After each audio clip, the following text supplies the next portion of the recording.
Buenos días a todos. Para continuar con la segunda parte de nuestro simposio, Sinergias entre control metabólico y protección cardiorrenal. Vamos a invitar a los panelistas y presentar a la doctora Doris Roy, la doctora Catalina Cardoso y el doctor Amado Denis, todos especialistas en medicina interna y diabetología. A nuestros conferencistas estará con nosotros en los próximos minutos el doctor Luis Escurra, la doctora Tatiana Roy, el doctor Javier Arango y la doctora Tatiana Espinosa Espitia. Bueno, vamos a tener la ponencia del doctor Luis Escurra. Él es actual presidente de la Sociedad Paraguaya de Diabetología, especialista en medicina interna, jefe del servicio de diabetología del Hospital Nacional de Itagua, y estará hablando acerca de nosotros. Con nosotros está el doctor. Un aplauso.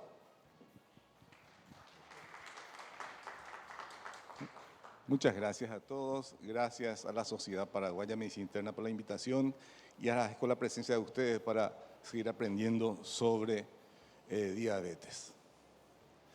Bueno, cuando me invitaron a dar esta charla, primera opción o primera línea, siempre uno piensa en un combate, en una batalla. Y la metformina siempre ha sido más de 60 años usado y los últimos 30 años de primera línea. Y siempre el soldado de primera línea es el que más recibe los achaques y el que más ahínco pone para vencer al enemigo. Y la metformina siempre ha estado en la primera línea y siempre ha demostrado capacidad para resolver los problemas de la diabetes.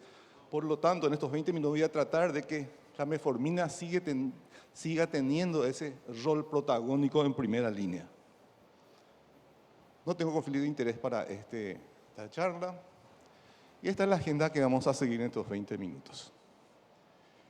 Esta es una línea de tiempo, cómo surgió la metformina. Desde el siglo XIX había una planta, se llamaba galega, de los cuales los pacientes que tenían mucha polidipsia tomaban esa infusión y disminuía sus síntomas. Después, en 1922, los médicos sintetizaron una biguanida que iba a ser el precursor de la metformina.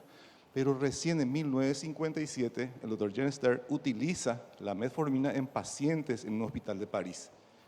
Y en 1994 aprueba la FDA, pero el gran boom de la metformina fue cuando se presentó el UKPS en 1998. A partir de ahí, con los trials que vamos a hablar más adelante, empezó a tener un protagonismo absoluto. Y en el 2008, los europeos y los americanos hicieron una guía conjunta donde preconizan siempre uso de la metformina de primera línea. Pero esto cambió en el 2022, cuando los mismos cambiaron la primera línea, aquel medicamento de acuerdo al riesgo cardiovascular y la comorbilidad. Vamos a hablar un poco del mecanismo de acción de metformina. Ya sé que ustedes saben, pero siempre en la facultad y en los servicios, cuando hablamos de metformina, hablamos que en el hígado, a través de dos mecanismos, disminuye la gluconeogénesis y disminuye la lipogénesis. También un aumento de captación de glucosa mediada por insulina en el músculo, en el tejido adiposo. Pero también tiene ciertas acciones pleiotrópicas. En la circulación disminuye los niveles de citoquinas, interleuquinas, etc. Y también supresión de la diferenciación de monocitos en macrófagos. Es decir, ambos mecanismos disminuyen la inflamación en la circulación. A nivel gastrointestinal, modifica la microbioma, regula positivamente, aumentando unas bacterias, disminuyendo otras, y aumenta levemente la secreción de GLP-1, que vamos a ver la importancia después. Y aumenta la utilización de glucosa en el epitelio intestinal, aumentando la glucólisis anaerobia. Pero también hay otras acciones que hay que saber, acciones pleiotrópicas. Antiaterogénesis, mejora la disfunción endotelial, disminuye los productos finales de glicación avanzada, reducción de moléculas de adhesión, disminución de agregación y adhesión plaquetaria, disminución del PAI, otros mecanismos, reducción de mecanismos inflamatorios, como yo les expliqué en la microbiota, y menos riesgo de perturbaciones estructurales cardiometabólicas de cardiomiocitos a través de estos mecanismos de acción. Todo esto es beneficioso para la enfermedad coronaria, la insuficiencia cardíaca y el accidente cerebrovascular. No solamente baja el azúcar, la metformina. Y a nivel renal también tiene sus efectos beneficiosos. ¿Se acuerdan que hablamos del GLP-1? A través del receptor, a través de AMP cíclico, también disminuye el estrés oxidativo y la inflamación a nivel renal. También la metformina aumenta la disponibilidad de lípidos a través de la oxidación de ácidos grasos, disminuye la fibrosis, disminuye la lesión tubular, mejorando la hipoxia, aumenta la autofagia, disminuye la apoptosis y aumenta la excreción de sodio. Todos estos mecanismos benefician al riñón con la adición al tratamiento de la metformina. ¿Qué seguridad tenemos cuando usamos metformina? La metformina es muy seguro, ha sido usado por más de 60 años y tiene muy pocos efectos adversos, entre ellas las gastrointestinales que ustedes saben, sabor metálico, náuseas, cólicos, diarrea. Estos efectos son transitorios y disminuyen o desaparecen luego de disminuir la dosis o comenzando con dosis muy pequeñas. Mucha gente de entrada no tolera, pero después podemos hablar de eso en la parte de preguntas. Puede haber también deficiencia de vitamina B12, pero es muy raro, solamente aquellos pacientes que usan más de 3 años de alta dosis probablemente tengan ese efecto adverso. Y la acidosis láctica actualmente casi nadie ve, porque anteriormente se veía porque más se usaba sin tener en cuenta la filtración glomerular, que vamos a ver la importancia de saber a qué función glomerular usar esta droga.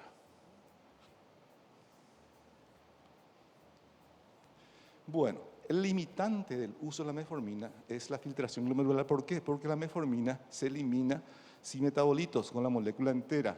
Y con la filtración más de 45 podemos utilizar la dosis plena, pero cuando la filtración está entre 30 y 45 no tenemos que iniciar metformina. Y si estamos usando, disminuir a 1000 miligramos de dosis máxima. Y también aumentar la frecuencia de control de la función renal cada 3 a 6 meses, pero no utilizar cuando la filtración es menos de 30. ¿Por qué? Porque por la posibilidad de acidosis láctica. Vamos a ver el impacto metabólico de la metformina. En primer lugar, les hablo de la eficacia. Eficacia significa el porcentaje que baja una droga la glicada.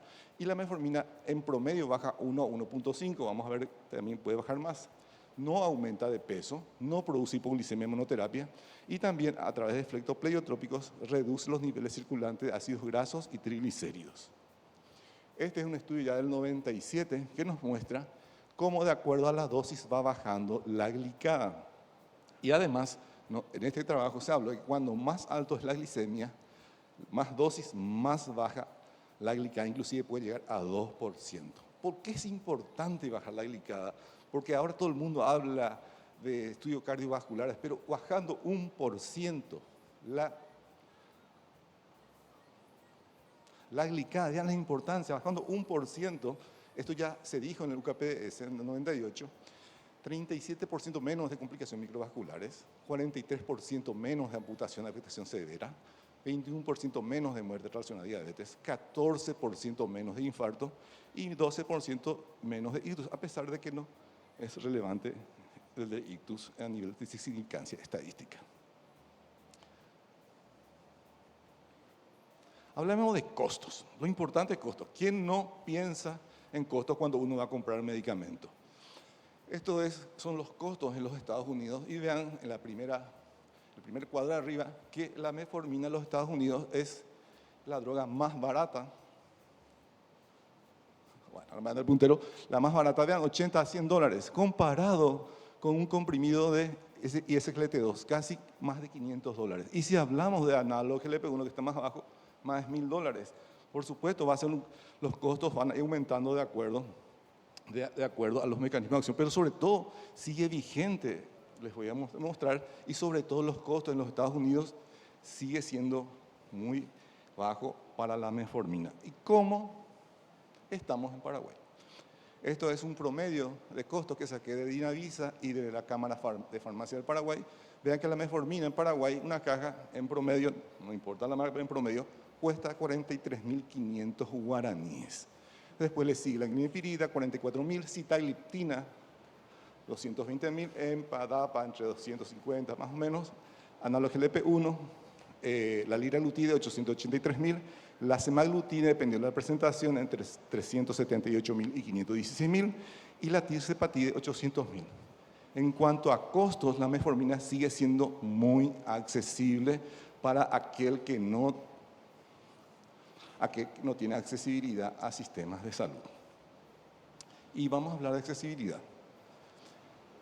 Es importante tener acceso para tratar la diabetes, un medicamento. Por lo tanto, la metformina es sin costo para el paciente o la paciente, aquellos que consultan en el Programa Nacional de Diabetes del Ministerio de Salud y en la Red Integral de Atención a la Diabetes. Por lo tanto, si uno consulta en esos lugares, va a tener posibilidad ya de usar metformina desde el vamos. Las combinaciones, ¿por qué es importante combinar? Pero ya les voy a hablar acá.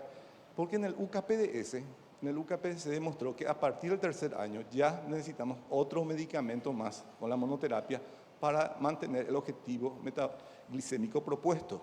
Y también vamos a ver en el estudio Gray pasa lo mismo. Es decir, la combinación sí o sí se va a dar en diabetes. ¿Y cuál es la combinación que más tenemos que utilizar? Vamos a ver en los próximos. Este es el estudio Gray presentado en 2021, pero proyectado en el 2008. Por eso no está incluido los ISLT2, porque en el 2008 todavía no estaba aprobado los ISLT2. Y este estudio tenía como objetivo a 5 años un endpoint primario, hemoglobina glicada menos de 7. Y empezaron a hacer el estudio en aquellos pacientes que tenían un promedio de 57 años, 4.4 de años de diabetes y una glicada promedio de 7.5 y no tenían riesgo cardiovascular. Entonces eran pacientes nuevos, jóvenes y sin muchos años de diabetes. ¿Y qué vieron después de 5 años? Que después de 5 años, vean qué porcentaje no llegó a objetivo. La sitagliptina es al revés esto. O sea, la sitagliptina no llegó, solamente llegaron muy por 100 pacientes. El que más porcentaje de glicada menos de 7 fue el que presentó, fue la liraglutide, seguido por la glargina, la glimepiride y el que más falla terapéutica tuvo fue la sitagliptina. Y también este estudio nos sirvió para ver la falla terapéutica en años. El primero que tuvo que añadir un medicamento para seguir controlando el objetivo glicémico menos de 7 fue la sitagliptina en 1.9 años. En 2.0 años la glimepiride y 2.4 años los inyectables. Es decir, por ahí uno tiene que evaluar un inyectable porque probablemente es el que más falla terapéutica más tarde va a tener probablemente. Y esto nos ha enseñado que también dos cosas, que la mayoría si utilizamos monoterapia, biterapia, inclusive podemos tener necesidad de tener una tercera terapia para controlar el objetivo glicémico. Y como no teníamos todavía en ese estudio los IGT-2 comparado con metformina, este es el estudio en PARREC. Vean, monoterapia, empaglifosina 10 a 25 miligramos, colores diferentes. Cuando yo añado metformina, vean que es muy pobre. O sea, las ISGT2 no son muy eficaces en la parte glicémica, son eficaces en otras partes, en la parte cardiovascular, renal, pero a nivel glicémico casi bajan 0.5 a 0.8%, como lo demuestra este slide. Cuando yo añado metformina, también es muy poco el porcentaje que baja con metformina, pero vamos a ver la importancia de esta dualidad, a pesar de que baja muy poco la glicada.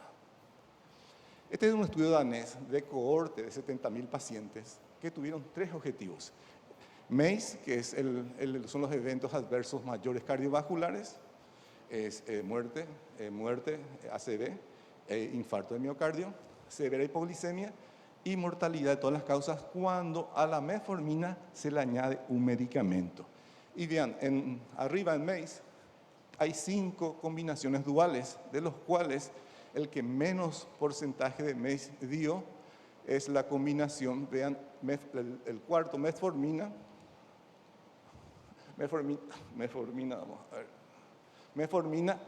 GLP-1, seguido de metformina y SGLT2. Vean, a pesar de que tener poca eficiencia glicémica, disminuye grandemente el MACE. Y cuando se trata de terapia triple, el que más porcentaje menor tuvo de MACE fue el penúltimo, que es metformina, SGLT2 y GLP-1. Vean la importancia de saber elegir las combinaciones según los objetivos. Y cuando hablamos de hipoglicemia severa, los duales, el que menos hipoglicemia tuvo fue metformina y DPP4. Y metformina SGLT2 y metformina GLP-1. Por supuesto, los que tuvieron más hipoglicemia severa son los asociados a sulfonilureas e insulina basal. Y mortalidad de todas las causas, vean, metformina y SGLT2 y metformina GLP-1. Y también, si hay triple combinación, lo que menos tuvieron muerte de todas las causas fue la combinación también metformina, SGLT2 y GLP-1. Es decir, es cuestión de saber combinar, pero la metformina siempre está en la base del tratamiento. ¿Cuáles son es el impacto sobre los factores de riesgo cardiovascular y eventos cardiovasculares? La metformina sobre los factores de riesgo cardiovascular disminuye los lípidos, la concentración de triglicéridos, ácidos grasos libres, LDL, VDL, colesterol, elevación de HDL, reducción de PCSK9 y VDL. No disminuye grandemente, pero asociado sinérgicamente a las estatinas es importante. Y además mejora levemente la función diastólica. Este es el estudio UKPDS del año 98. Les quiero mostrar porque ese fue el primer trial prospectivo aleatorizado de metformina. Hay un brazo de metformina y más dieta y dieta sola. El brazo es de muy pocos pacientes, 753%, pero miren bien los criterios de inclusión. Pacientes jóvenes, recién diagnosticados, con glicemias con buenas cifras de glicemia, y los criterios de exclusión excluyeron todas las enfermedades cardiovasculares. Es decir, los que ingresaban en este estudio eran de bajo riesgo cardiovascular. Vamos a comparar después con otro grupo de pacientes. ¿Y qué encontramos? Esto habrán visto muchas veces. Cuando se comparó dieta con metformina, en cuanto a infarto miocardio, menos 39%, 36% todas las causas de mortalidad, diabetes relacionada a muerte relacionada a diabetes, menos 42%, y endpoints relacionados a diabetes, menos de 32%. Esto se siguió a 10 años después y todas las causas de mortalidad y infarto mejoraron todavía más después de 10 años por el efecto legado. Y también, a partir de ese estudio, se sabe que cuando uno usa monoterapia no produce hipoglucemia la metformina. Este es el estudio del efecto de metformina de una revisión sistemática, metaanálisis, donde se compara el efecto de metformina en pacientes con enfermedad coronaria, pero sin diabetes. Ven la reducción de mortalidad cardiovascular fue del 19% y del MACE del 17%. Similar resultado tuvo el subgrupo que además presentaba diabetes. Es decir, un paciente con cardiovascular isquémica también tiene efecto positivo en la metformina en ese grupo de pacientes. Bueno, y esto es un review donde vean el impacto cardiovascular también en una metaanálisis, que de 13 ensayos, 2.000 pacientes evaluan riesgo cardiovascular, muerte, infarto, ACV, pero no tuvo significancia estadística. Pero en este estudio, la crítica de este estudio fue que el tiempo de seguimiento fue muy variable, 6 meses a 4 años, por lo cual no se tuvo muy en cuenta este trials. Bueno, este es el grupo al que me refería para comparar con el UKPDS.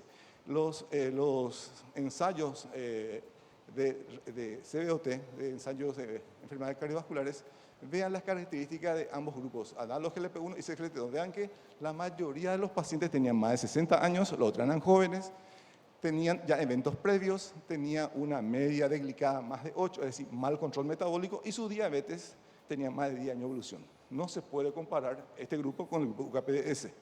Y además, la mayoría usaban metformina al ingreso del estudio.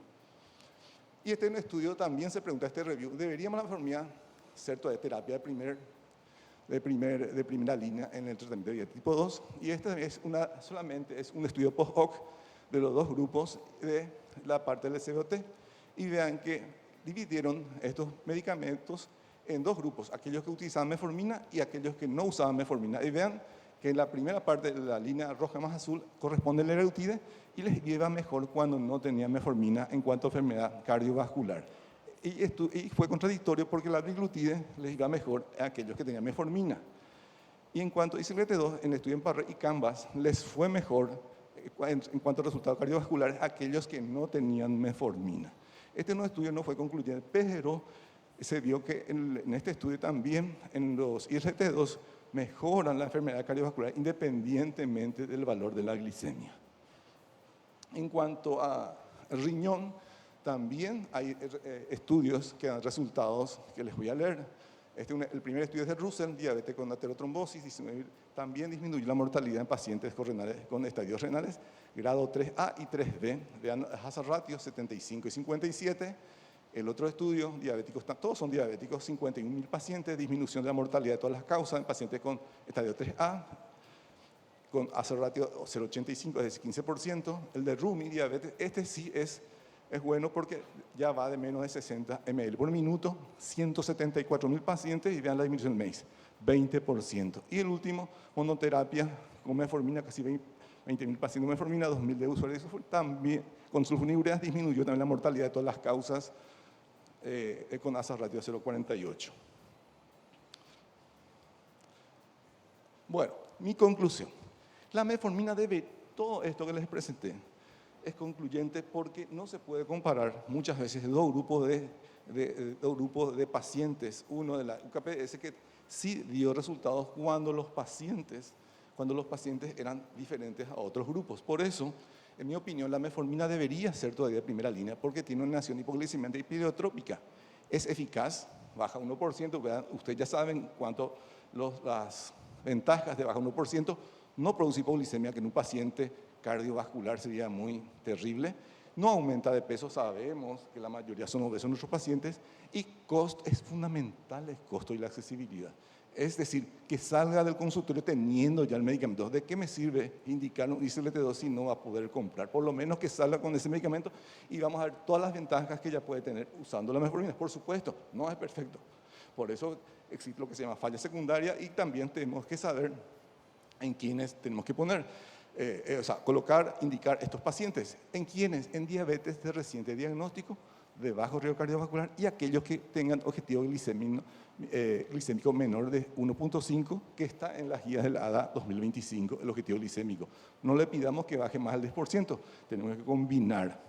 Y se puede combinar, como ustedes habrán visto, y uno puede elegir la mejor combinación con los medicamentos de acuerdo a las características del paciente, si tiene riesgo cardiovascular, insuficiencia cardíaca, si tiene enfermedad renal, si tiene enfermedad hepática, grasa y si tiene obesidad. Pero todavía para mí sigue siendo un medicamento que es eficiente para iniciar el tratamiento y después ver precozmente combinar, porque como vemos también es importante combinar porque desde el primer año bajar la glicada a objetivos glicémicos tiene sus consecuencias positivas a nivel microvascular y macrovascular. Muchas gracias.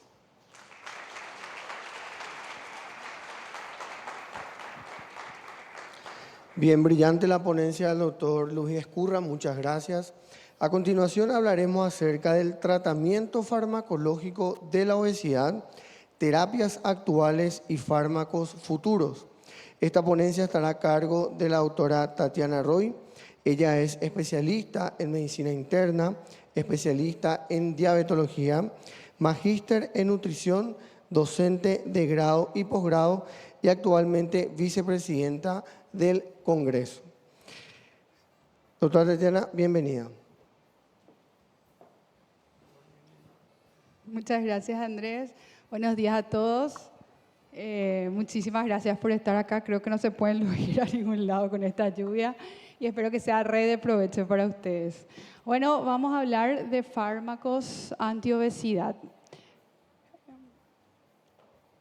Bueno, sabemos que la obesidad es un problema global, creciente. 2025, si miran, el 46% de la población mundial tiene sobrepeso u obesidad y eso se calcula que va a ir en aumento. Miren, 2035, 54% de la población.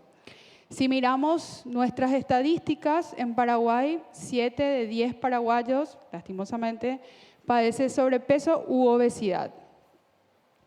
Sabemos que la pérdida de peso tiene beneficios a nivel de salud de nuestros pacientes. Si ustedes ven acá, Y a mayor pérdida de peso, mayores beneficios. Inclusive más del 15% ven cómo hablamos ya de casos de remisión de diabetes tipo 2. Pero aún así, creo que los médicos somos un poco reacios a tratar obesidad. Y hablo de nosotros los internistas, de repente le tratamos su diabetes, su hipertensión y la obesidad, que realmente muchas veces se hace como un diagnóstico de ojo clínico. Vemos que el paciente tiene obesidad y le tratamos su diabetes, su hipertensión y no le tratamos la obesidad, ¿verdad? Y les traje este estudio que se publicó en el 2022. Esta es una cohorte de 2.000 pacientes, 2.910 pacientes.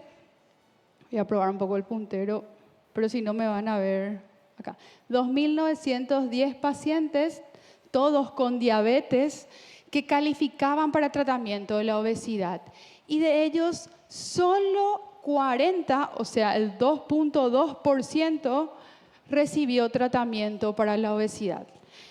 Y encima otra vez del tratamiento que le daban, muchos eran inductores de peso, o sea, que promovían el aumento de peso, el 66%. Por suerte, eso en los siguientes años se ve como una disminución de esa tendencia, ¿verdad? A indicar fármacos que aumentan de peso.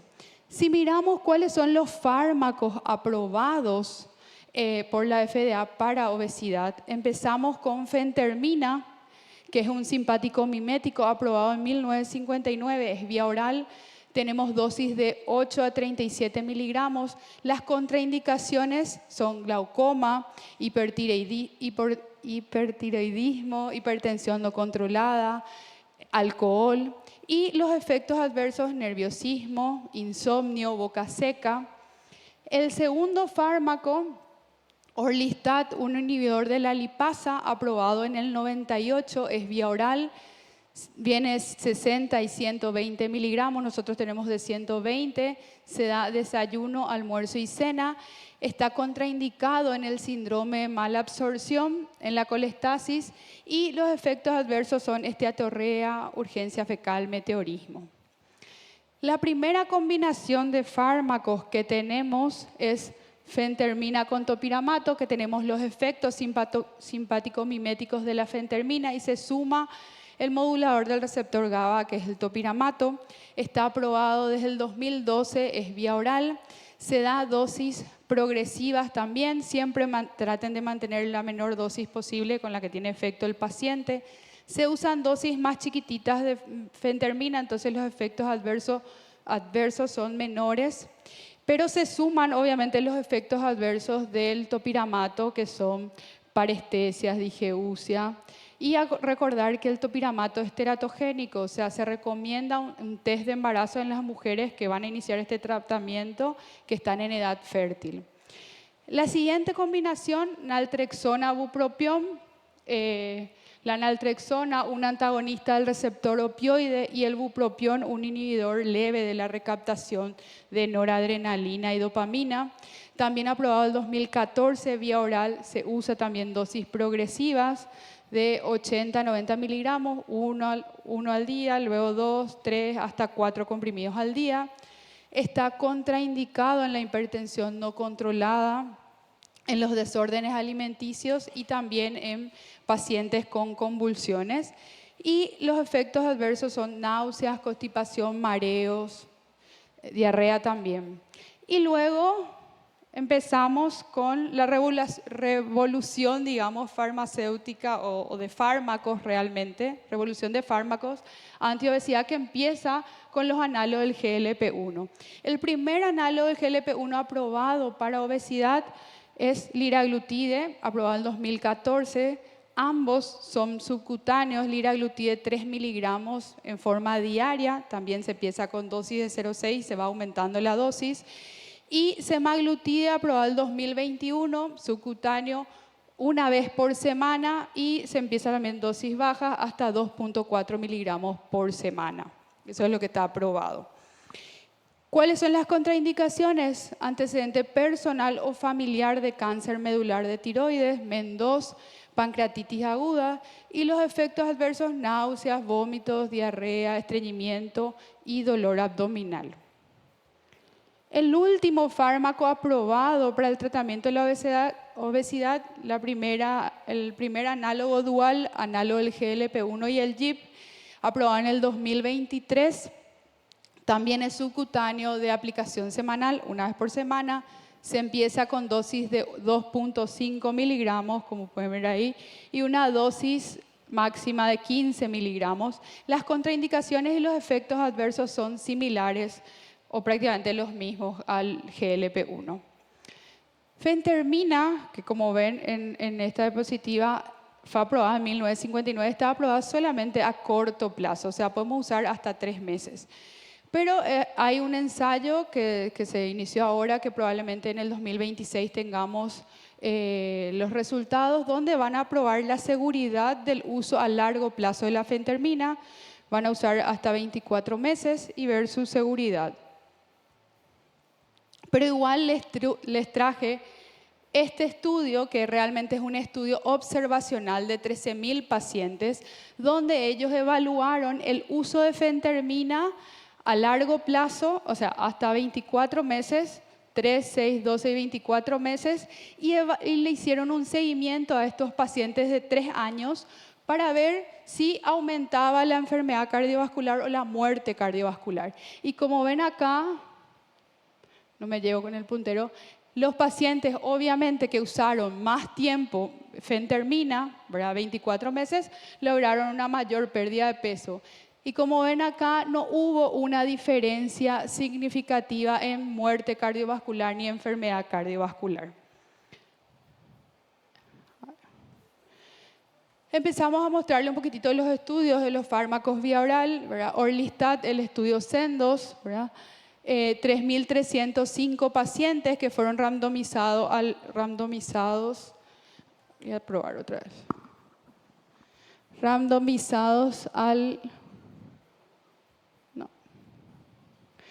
fueron randomizados al grupo placebo y a darles al Orlistat. A las 208 semanas, el grupo placebo había perdido 3 kilogramos y el grupo Orlistat 5,8 kilogramos. Y de los pacientes que usaron Orlistat, el 52% perdió por lo menos 5% de su peso. Luego la primera combinación fentermina con topiramato, 2.487 pacientes que fueron randomizados. La primera línea gris es placebo, luego una dosis intermedia de fentermina con topiramato, 7,546, la línea verde, y la línea lila, 15,92 miligramos. Y a las 56 semanas, como ven, los pacientes con la dosis máxima habían alcanzado 9,8% de pérdida de peso. Y abajo ven, el 70% de los pacientes habían perdido por lo menos 5% de su peso. Este estudio CONQUER se continuó para ver el efecto a largo plazo de la combinación de fentermina con topiramato. El estudio SEQUEL, 676 pacientes que, como ven, mantuvieron la pérdida de peso hasta la semana 108, 10,5%. La segunda combinación aprobada, naltrexona bupropión, el estudio CORE, 1.742 pacientes. Lo mismo, se le randomizó a placebo, a una dosis intermedia de naltrexona bupropión y a la dosis máxima. Y a las 56 semanas habían perdido 6,1% de pérdida de peso con naltrexona bupropión. Y el 48% de los pacientes había perdido 5% de su peso. Y acá empezamos, ¿verdad? La revolución de los GLP-1. Sabemos que los GLP-1 no solamente actúan en el peso, sino que tienen una acción multisistémica a nivel de varios órganos. Pero si miramos sus acciones en el peso, ellos actúan a nivel del sistema nervioso central en la vía de la melanocortina, inhiben las neuronas orexígenas y también incrementan el gasto energético, aumentando la actividad termogénica. Y además producen un enlentecimiento del vaciamiento gástrico y con eso el paciente siente plenitud y saciedad. El primero de los fármacos, como habíamos dicho, liraglutide, este es el estudio SCAL de 3.731 pacientes que se les randomizó la línea gris placebo, la línea azul liraglutide, 3 miligramos al día, y vemos que a las 56 semanas el grupo liraglutide había perdido 8% de descenso de peso versus placebo 2.6%. Y si miramos abajo la tabla, el 63% de los pacientes habían perdido por lo menos 5% de su peso. El segundo fármaco aprobado de los GLP-1, este es el estudio STEP-1, 1961 pacientes que en la semana 68 el grupo se les randomizó también a placebo, la línea gris, y la línea azul o celeste, el grupo semaglutide, que recibió semaglutide 2.4 miligramos a la semana, y el grupo semaglutide logró una pérdida de peso del 14.9% versus 2.4% del grupo placebo. Y este es el primer fármaco antiobesidad de segunda generación. Este fármaco revolucionó porque fue el primer fármaco que perdió más del 10%. Porque si vieron los fármacos que presenté antes, ninguno pasaba esa línea. Entonces el primer fármaco que pasó esa línea es el semaglutide, ¿verdad? Y otra cosa interesante es que si miramos, el 86% de los pacientes pierden por lo menos el 5% de su peso, y al lado miramos la pérdida de peso del por lo menos 10%, el 69% de los pacientes. El grupo de estudios de ensayos clínicos del semaglutide en obesidad se llama STEP. Estos son algunos de los trials, pero yo señalé el STEP 1 que les acabo de comentar, el STEP 2, que el STEP 2 me parece muy interesante porque es en pacientes con obesidad y diabetes. Nosotros sabemos que los pacientes con diabetes bajan menos de peso con las terapéuticas, y aún así semaglutide, como ven acá, logró una pérdida de peso de 9.6% versus placebo 3.4% en los pacientes con diabetes. Si miramos, después les puse el STEP 8, que es interesante porque compara los dos análogos de GLP-1 hasta ahora aprobados. Liraglutide es la barra amarilla y la barra roja es semaglutide. Semaglutide llega a una pérdida de peso del 15.8% versus 6.4% el grupo liraglutide. Y realmente desde que se aprobó semaglutide para diabetes y obesidad tiene muchas líneas de investigación, pero ya que estamos hablando de obesidad, esto nos ayuda, está indicado, digamos, en obesidad y diabetes para control glucémico, como ven acá.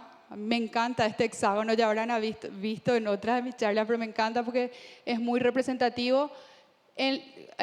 Para control glucémico, en el primero, obesidad y control glucémico. El segundo, para control de peso. También obesidad e insuficiencia cardíaca con fracción de eyección preservada. También en pacientes con obesidad para renoprotección. En pacientes con obesidad y enfermedad cardiovascular o alto riesgo cardiovascular. Y también, obviamente, en pacientes con diabetes y riesgo cardiovascular, ¿verdad? Y lo último que se publicó es semaglutide en enfermedad hepática esteatóxica asociada a disfunción metabólica. Como les decía, hay otras líneas de investigación del semaglutide en trastornos neurocognitivos. Ahí les puse el nombre del artículo. Realmente eso es en diabetes, pero se vio que el semaglutide en ese estudio disminuía el diagnóstico de enfermedad por Alzheimer. El segundo, osteoartritis y salud ósea. Semaglutide en personas con obesidad mejora la osteoartritis de rodilla. Y también un artículo de GLP-1 y abuso de sustancias donde hay muestran una disminución del consumo de tabaco y nicotina. Luego, esta molécula, tirzepatide, el primer análogo dual, la primera combinación de hormonas enteropancreáticas que tenemos aprobadas. El tirzepatide es una molécula peptídica que realmente se diseñó a partir del GIP, pero está modificada para unirse a ambos receptores, tanto el GIP como el GLP-1. Pero tiene mayor afinidad al GIP, así como el GIP nativo, al receptor del GIP.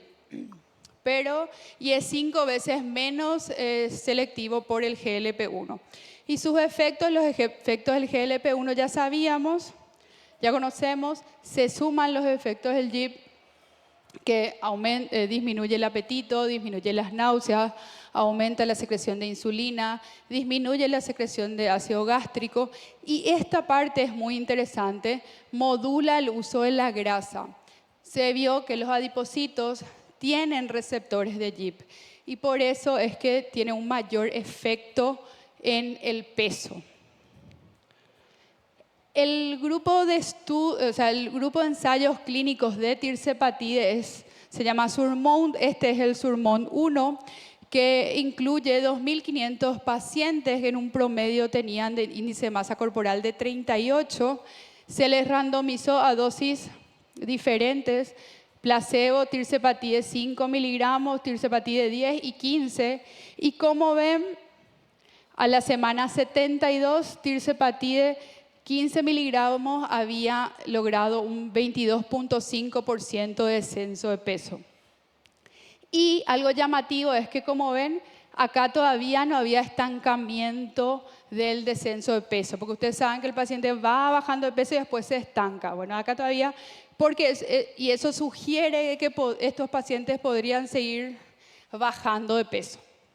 Y si miramos las barras, algo súper impresionante, el 90% de los pacientes que tenían TIRSES 15 miligramos habían bajado por lo menos 5% de su peso. Y miren la columna al lado, 10% de pérdida de peso. El 83% de los pacientes habían bajado por lo menos 10% de pérdida de peso. Bueno, y les traje el SURMOUNT 4 también, la obesidad protegiendo a la obesidad. Esto, un grupo de 670 pacientes.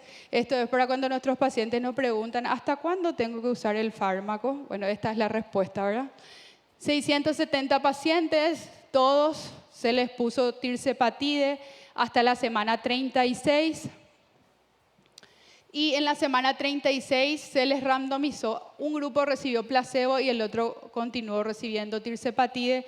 Y como ven, el grupo placebo reganó peso y el grupo tirzepatide continuó perdiendo peso hasta un 25.3% de pérdida de peso.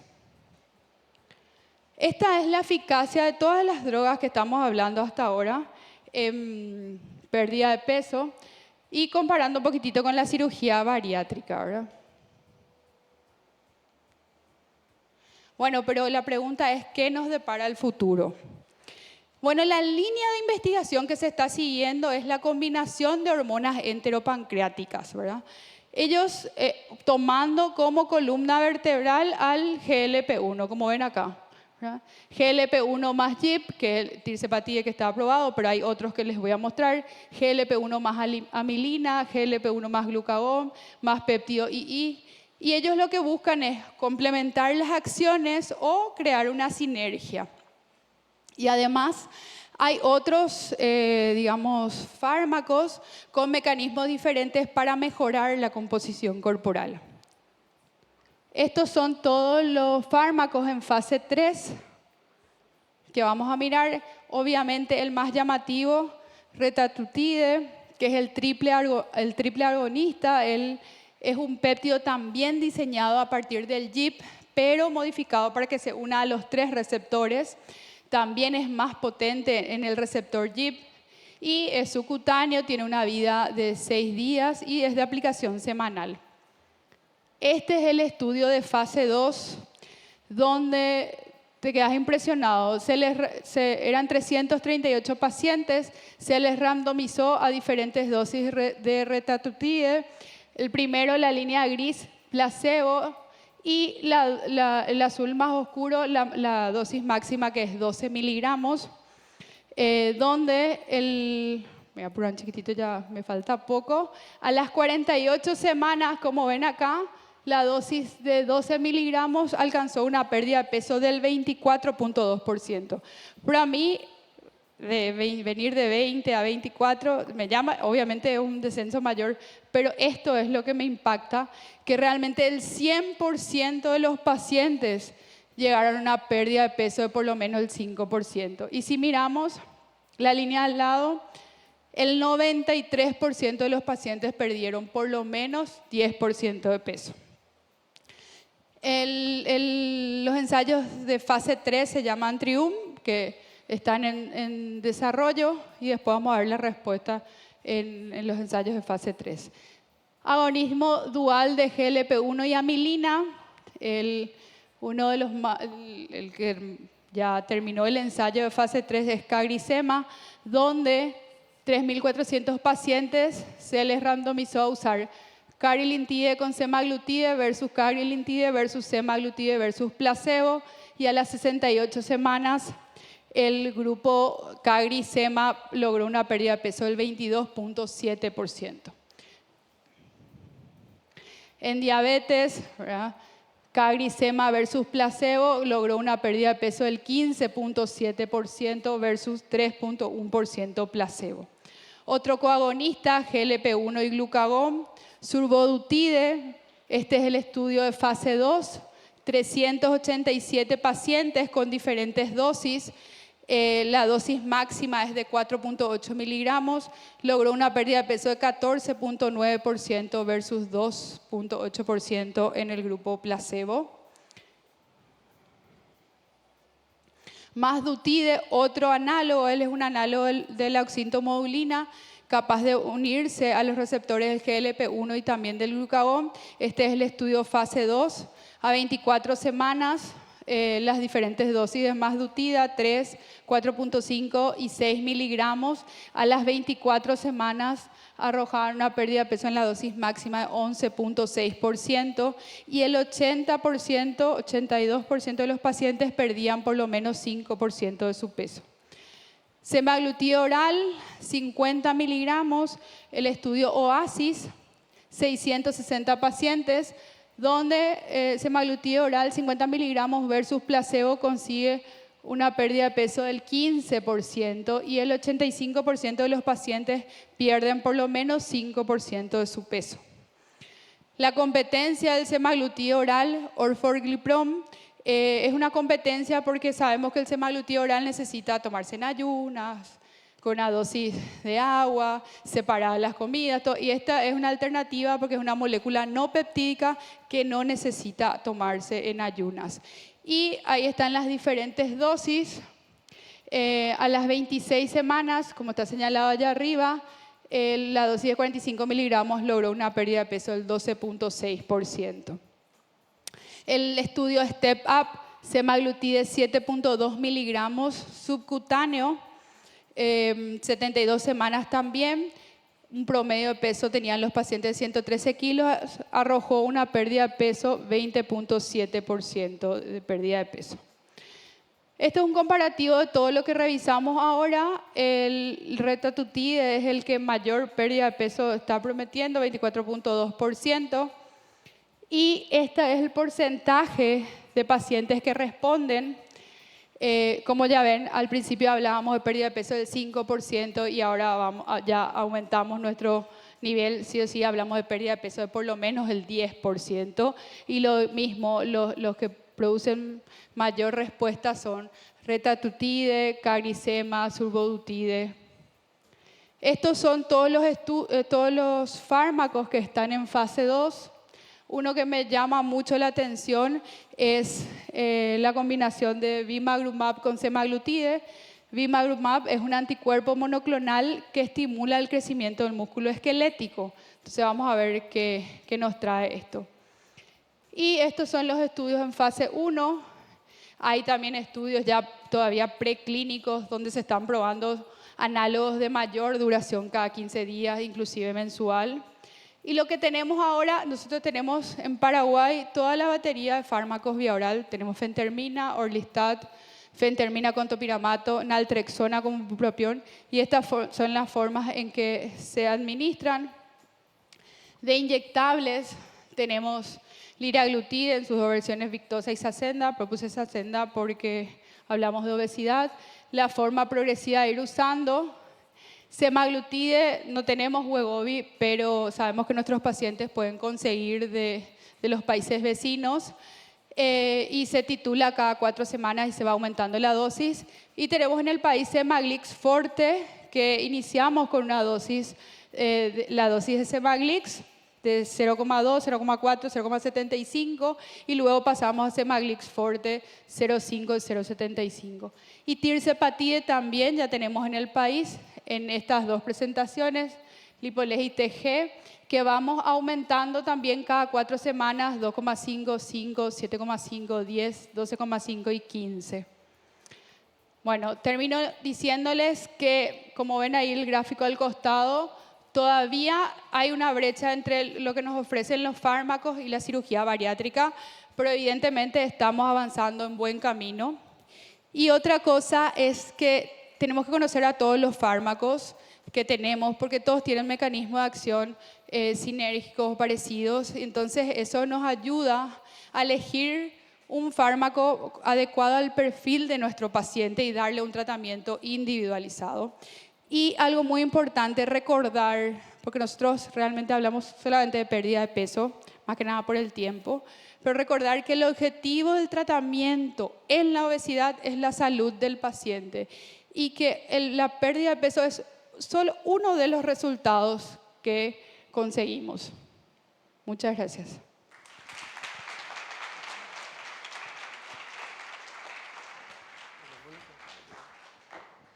Bien, brillante la ponencia de la doctora Tatiana. A continuación, hablaremos acerca del manejo de la enfermedad renal crónica en el paciente con diabetes. Este tema estará a cargo de la doctora Tatiana Espinosa Espitia.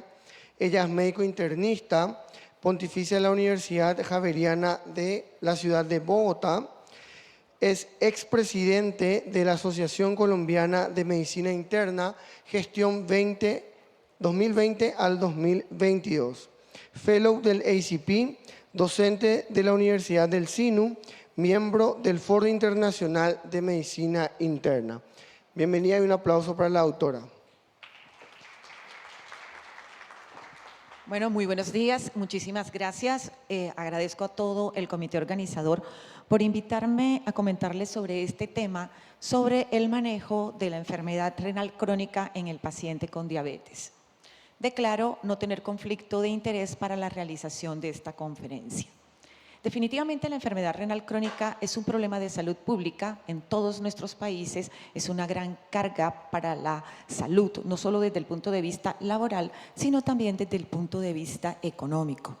Tenemos 840, tampoco me va a servir el puntero, 840 millones de personas en el mundo con falla renal y de la diabetes juega una prevalencia muy importante porque aproximadamente el 40% de nuestros pacientes diabéticos desarrollan insuficiencia renal.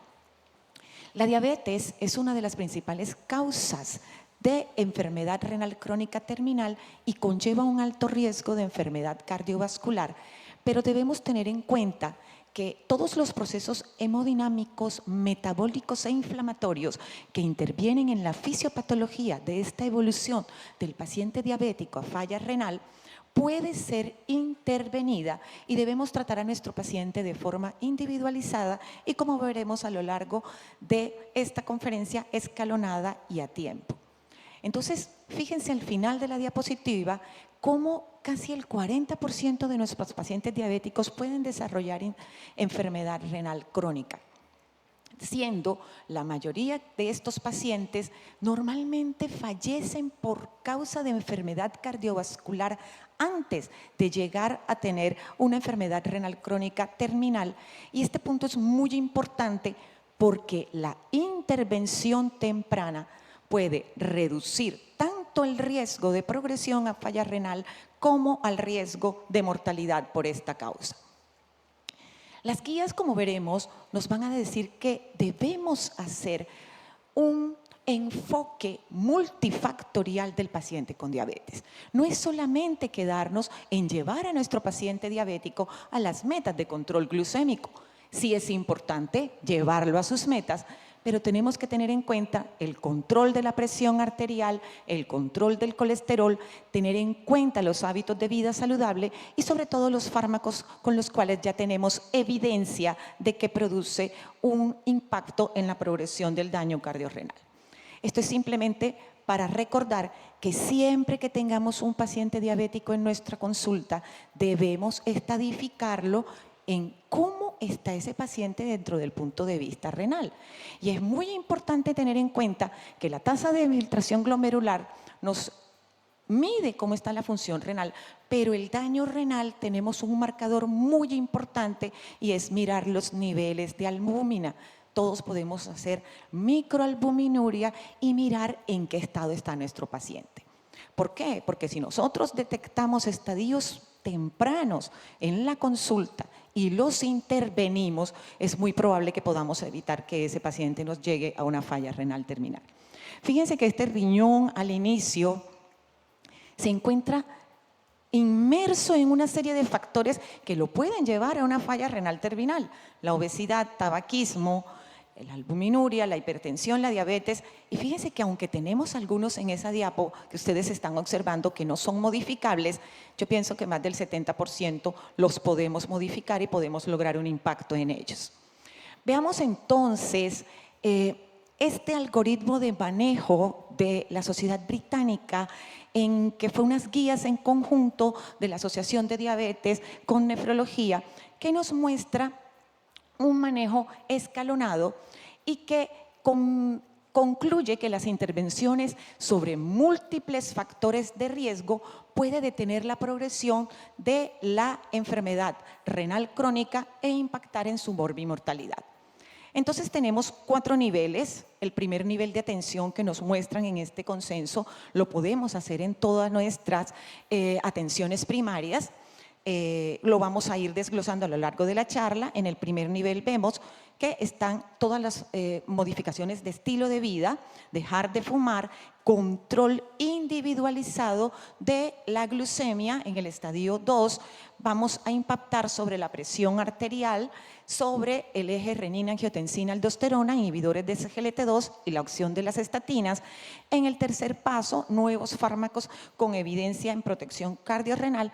Y ya en el nivel 4, en la cúspide, normalmente nos recomiendan que lo derivemos a nefrología, que lo manejemos como un multidisciplinario e intensificando todos estos pasos. Entonces, en el primer nivel, cambios en el estilo de vida, importante, disminuir el consumo de sal, suspender el consumo del tabaco, regular el consumo de bebidas alcohólicas, muy importante el índice de masa corporal.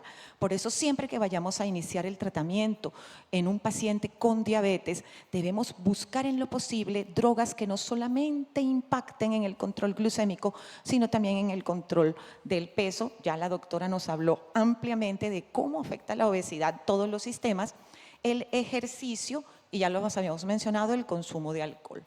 El manejo de la glucemia debe ser individualizado. Debemos definir cuál es el fenotipo de nuestro paciente y cuál es el antidiabético que puede ser considerado como la primera opción para ellos. Tener en cuenta el estadiaje de la falla renal para determinar si ese medicamento tiene riesgo de hacer hipoglucemia o puedo utilizarlo o debo disminuir la dosis. Ya el doctor en la primera charla nos habló ampliamente sobre el uso de la metformina y debemos hacer la selección de medicamentos. Ahí se terminó. En esta gráfica, lástima que no me sirve mucho el puntero, vamos a precisar algunas cosas. La metformina, ya el doctor lo dijo, cuando la tasa de filtración glomerular es menor de 30, debemos por lo tanto disminuir la dosis de metformina y no estaría recomendada en las fases terminales. En cuanto a las sulfonilúreas, hay que tener mucho cuidado. Todavía utilizamos glibenclamida porque a veces es el único antidiabético que se puede tener a la mano, y recordemos que la glibenclamida puede producirnos hipoglicemia en estos pacientes y debemos ser muy precavidos con su administración.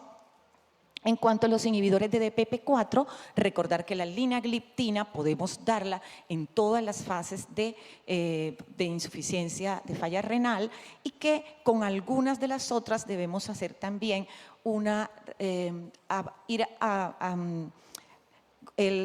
adaptar la dosis dependiendo del filtrado glomerular. Los inhibidores de SGLT2 definitivamente son drogas que impactan, y lo vamos a ver más adelante, impactan en la evolución y en evitar que progrese el daño renal en nuestros pacientes diabéticos. Muchos estudios que vamos a comentar con la dapaglifosina y con la empaglifosina. Los agonistas de GLP-1 no se recomiendan si la tasa de filtración glomerular es menor de 15. Con la tercipatida, que recientemente, por lo menos en nuestro país, ya fue aprobada para el manejo de la diabetes, no hay experiencia para ya estadios 4 o 5. Y recordemos que la insulina definitivamente debemos ajustarla dependiendo de la evolución del filtrado glomerular que tengamos. En el nivel 1 también debemos hacer un control de la presión arterial. El control de la presión arterial es la medida más importante que tenemos para ayudar a ese paciente diabético a frenar la evolución de la falla renal. ¿Cuál va a ser la meta en nuestro paciente? Va a depender. Para quienes tengan estadios 4 o 5 de enfermedad renal y se encuentren en diálisis, la meta debe ser menor de 140/90. Para el resto debemos tenerlos menor de 130/80 para poderlos resumir. Esto no me voy a profundizar porque después va a pasar el doctor Javier Arango a hablar sobre hipertensión. Simplemente que si nuestro paciente está entre 130/80 y 150/90, esto es de las guías ADAS 2025, y el paciente tiene albuminuria, debemos comenzar con un inhibidor de la ECA o un bloqueante de receptor de angiotensina, y lo mismo cuando iniciamos 2 agentes, y posteriormente en el algoritmo ir adicionando antihipertensivos hasta alcanzar las metas, que yo sé que Javier nos va a comentar mucho sobre el tema posteriormente. Nivel 2. Entonces, resumen del nivel 1, cambios en el estilo de vida, control de presión arterial, tratar la diabetes y llegar a las metas de control glucémico.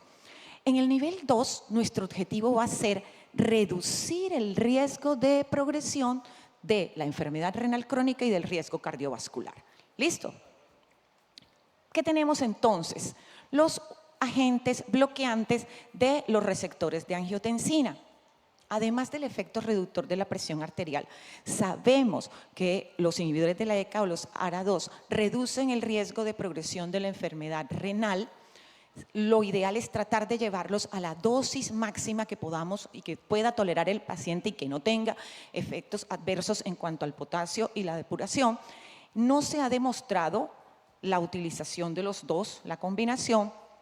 Y algo muy importante es que si ya venimos manejando nuestro paciente y lamentablemente nuestro paciente sigue evolucionando hacia otro estadio de falla renal, no tenemos por qué suspenderle estos medicamentos.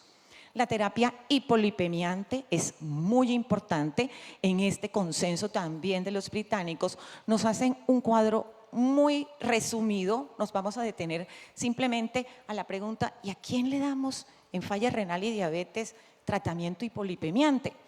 Si la microalbuminuria es persistente y tiene mayor de 30 años o es un paciente entre 18 y 30 años con otro factor de riesgo, tenemos que intervenir a nuestro paciente y darle estatinas, y de esta estatina la recomendada es iniciar con atorvastatina. Si el paciente está en diálisis, ¿le iniciamos o no le iniciamos? Eso depende. Depende de qué, de la expectativa de vida que tenga este paciente, si es un paciente que lo vayamos a llevar a trasplante o no lo vamos a llevar a trasplante. Pero si es un paciente post-trasplantado, tenemos que manejarlo prácticamente como si fuera de la población general, porque son pacientes que tienen muy alto riesgo de desarrollar enfermedad aterosclerótica, también con base a todo el tratamiento inmunosupresor que presenta.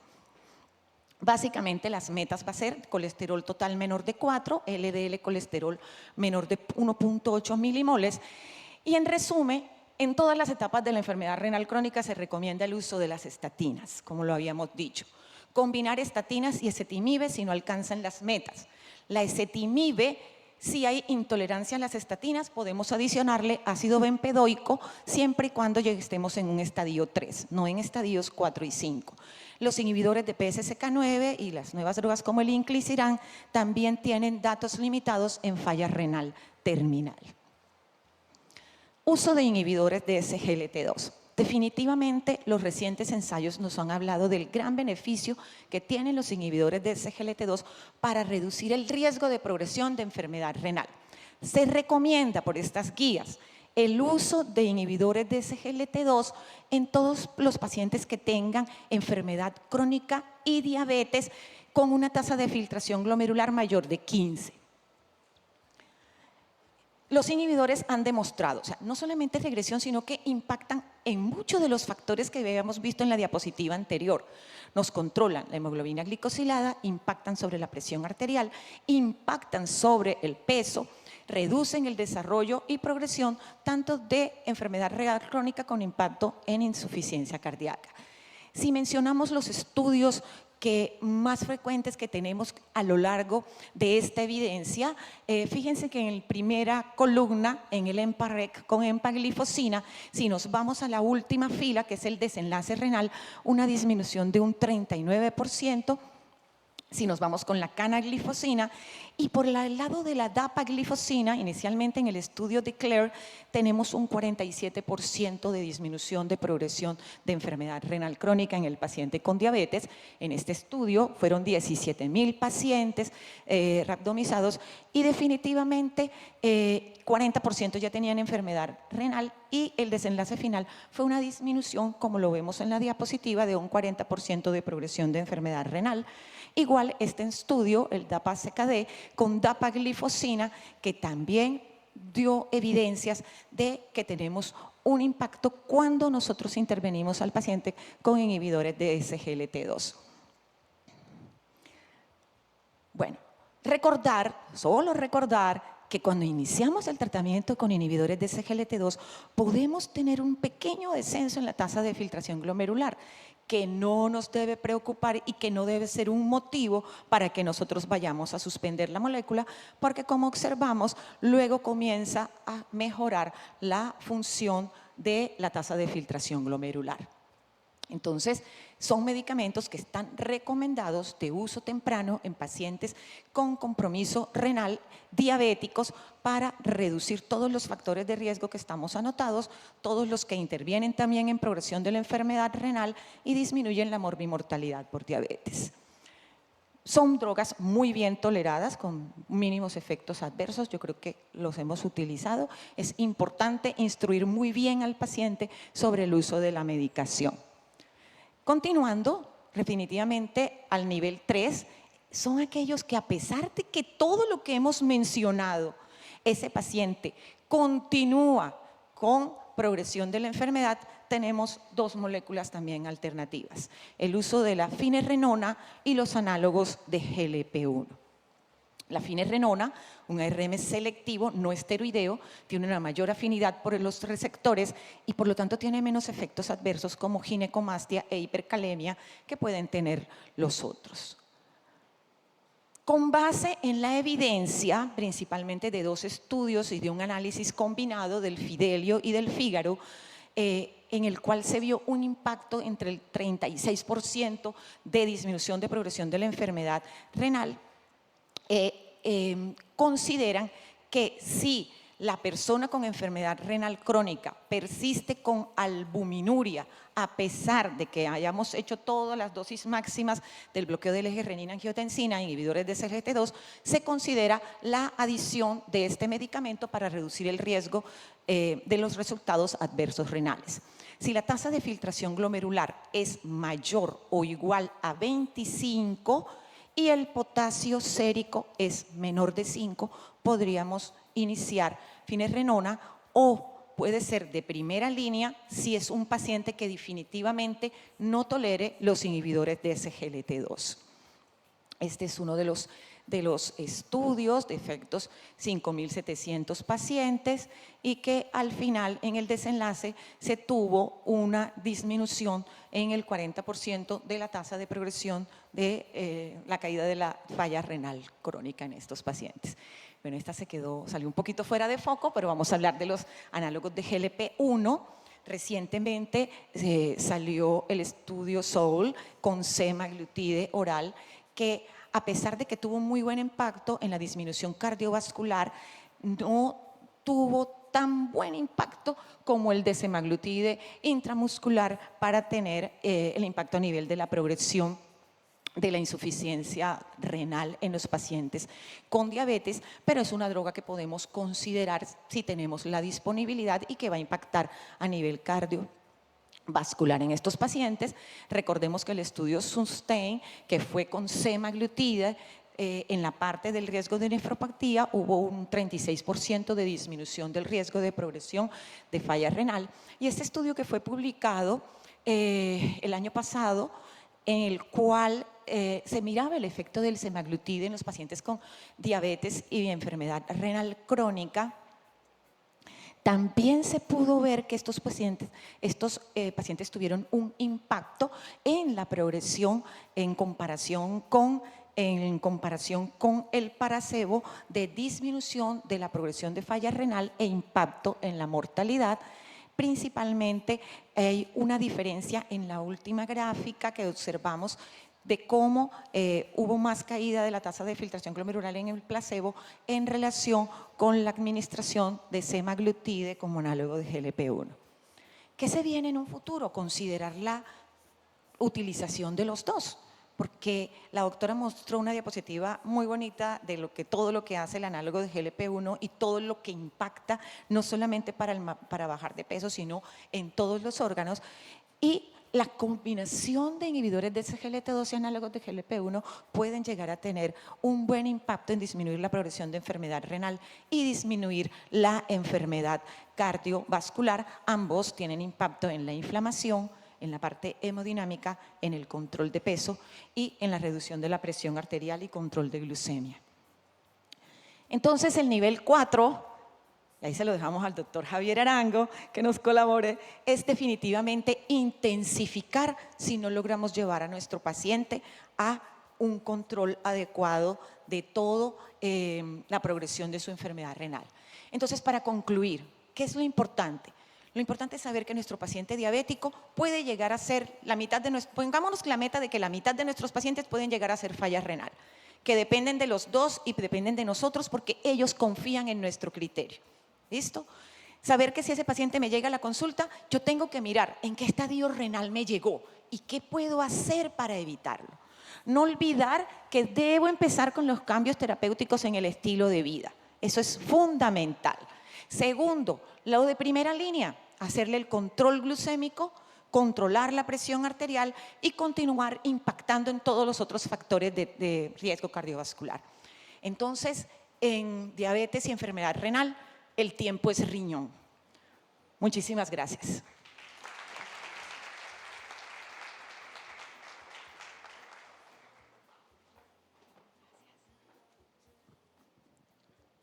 Bien, muchas gracias, doctora. A continuación hablaremos acerca de la hipertensión arterial en la órbita del paciente con enfermedad metabólica. Esta ponencia estará a cargo del doctor Javier Arango. Él es especialista en medicina interna, especialista en nefrología, también especialista en administración financiera y expresidente de la Asociación Colombiana de Medicina Interna. Doctor, bienvenido.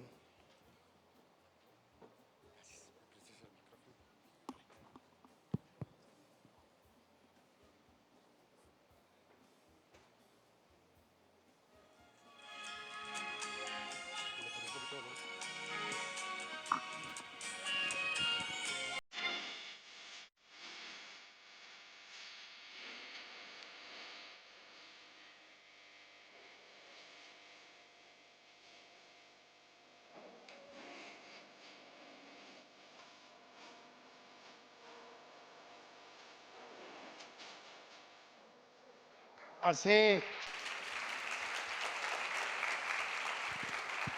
Hace alrededor de 42 años, sin saberlo, tenía una unión profunda con Paraguay.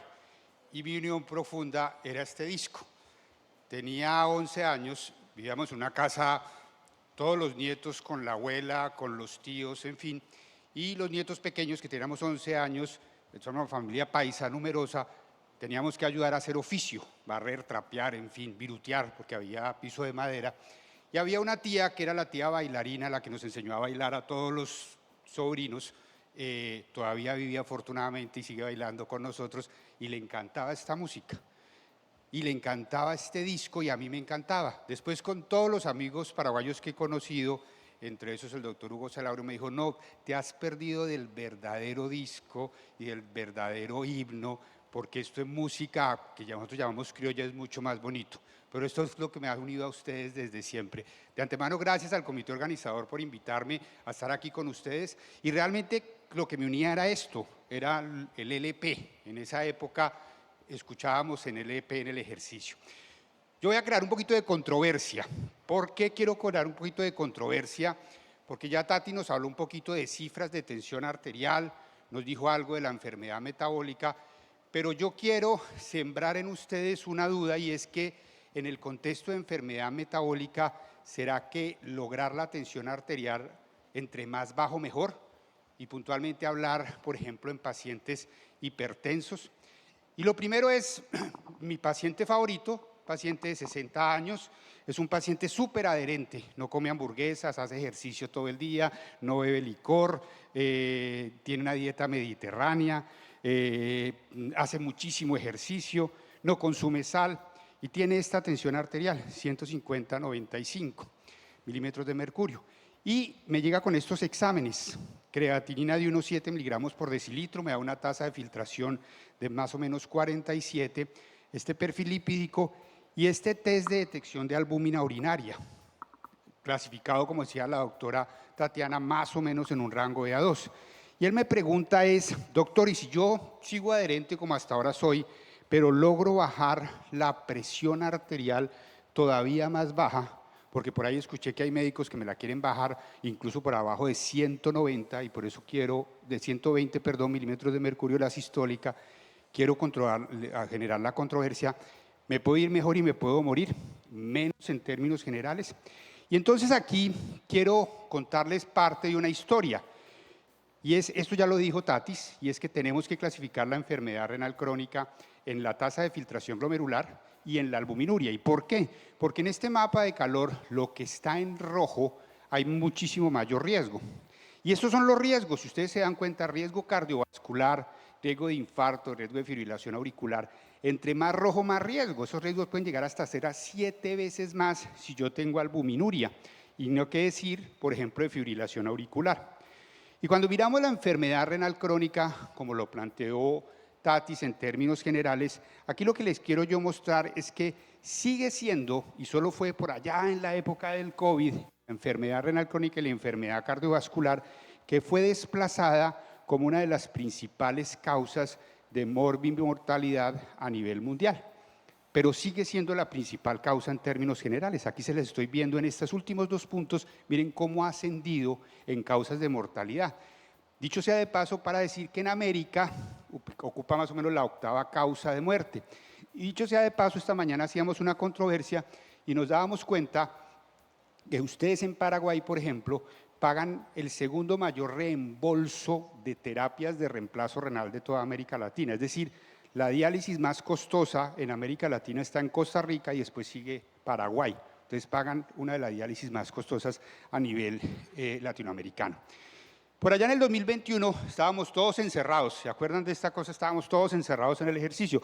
Pero los sabios de las guías K, Digo y Kadoki no estaban encerrados y empezaron a hacerse preguntas de cuál sería entonces, palabran en el contexto de enfermedad renal crónica, una presión arterial ideal en el ejercicio.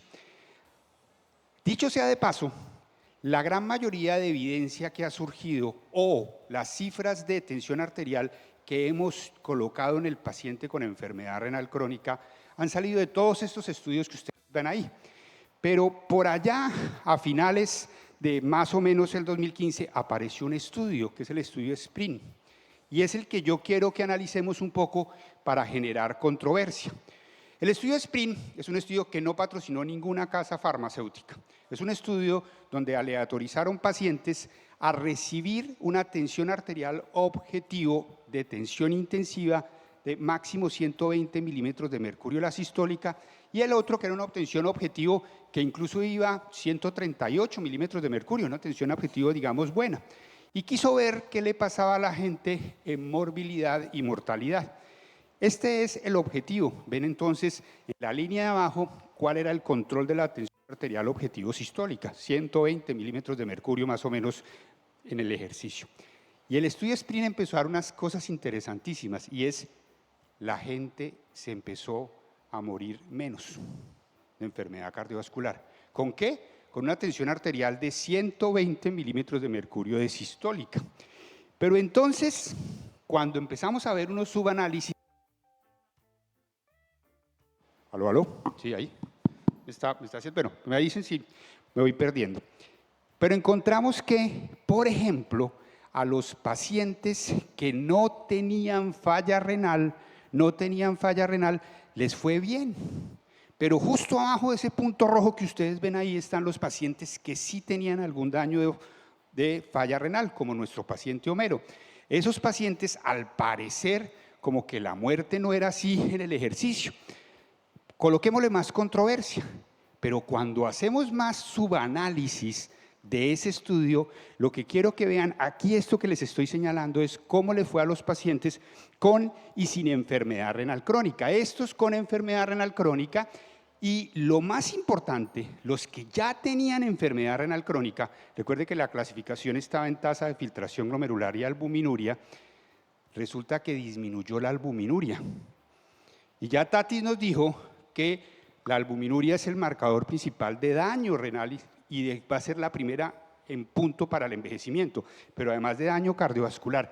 Pero miren aquí que incluso en los pacientes sin algún daño de falla renal, disminuyó estadísticamente significativo el envejecimiento renal.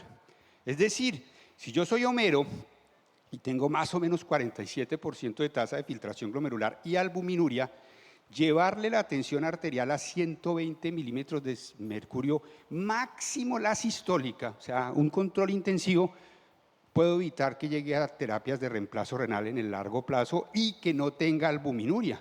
Más controversia, porque Tati ya nos dijo ahorita varias cifras, entre las que estaba 140-80, 140-90, 130-80, y yo les voy a decir, ¿y qué opinan de bajar la tensión arterial a 120 de sistólica?